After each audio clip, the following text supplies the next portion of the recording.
What I wanted to talk about today is something that's annoyed me when looking at second-hand cars or adverts for second-hand cars, and it's something that's used to add provenance and probably value to the car that's being sold.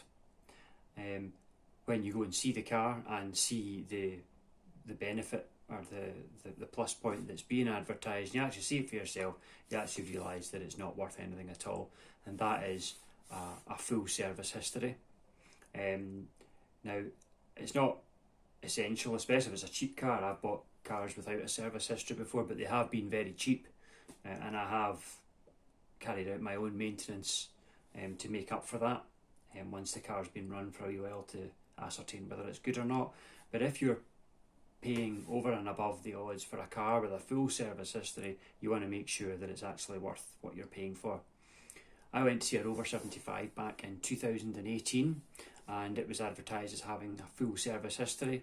When I went to see it, the first thing was that the full service history was simply the book stamped up until 2016. Absolutely no invoices, receipts or anything for any other work carried out to what that time was quite an old car, and it would have needed some work doing. And also the servicing had been done by mileage, so it was a low mileage car, so in actual fact it had been 2 years since the last service. The oil was black. The owner was asking over the odds for it purely on the basis of that. The car needed quite a bit of work doing underneath. It was quite rusty. I walked away. A full service history, by all means, a stamped service book, yes, but it needs to be backed up. Especially if it's an older car, it needs to be backed up with tangible evidence that the car has been maintained, and anything attended to, and proof of that. When I bought my Rover 75, that is in some of my other videos, my most recent one, my black one, it was described as having a full service history. The owner actually wasn't asking for a premium for the car as a result of that, which was excellent. But funnily enough, on the inverse of what I've just described, was it did indeed actually have a full service history. So the book was stamped up, yes, but he also gave me this. I didn't put anything, I didn't create this. The owner gave me this. It's every invoice, and we'll look at them in a minute, every invoice, every receipt for work carried out to the car. When I say invoices, I don't just mean a few MOT certificates and a tyre from got a receipt for a tyre from Quick Fit 5 years ago.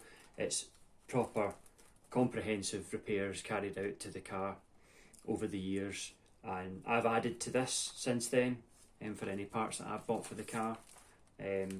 I'll give you a little look to see exactly what I mean by proper invoices for actual work carried out to the car.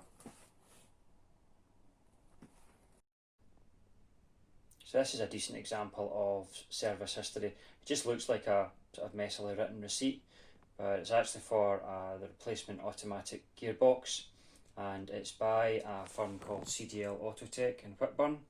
They're very well regarded among Scottish Rover circles.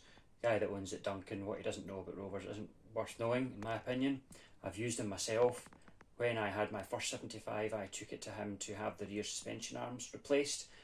It was around the date of this receipt from a black 75, and I actually saw the black 75 sitting outside the workshop waiting on having work done. So I knew that this car had been sent to the right place for the work done, and that the person who owned it knew what they were doing. So this is to replace the automatic gearbox. That's a really good tangible piece of service history. Gearbox has now got 80,000 miles on it instead of 169,000, which is excellent. The next piece of service history, I just need to be careful don't catch anything of the previous owner's address. This is a receipt from Discount Rover MG Spares, and this is for the rear suspension kit special buys. It's upper and lower arms, classic 75 weak point, so he's bought those. And then over the page, I'll just put the camera away while I turn the page so you don't see the address.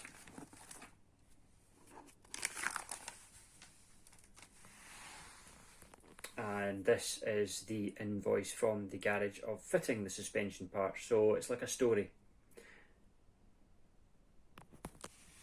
I'll just take the camera away again to take that away, close it over, and I'll just give you an idea of how thick the folder actually is. So you can see there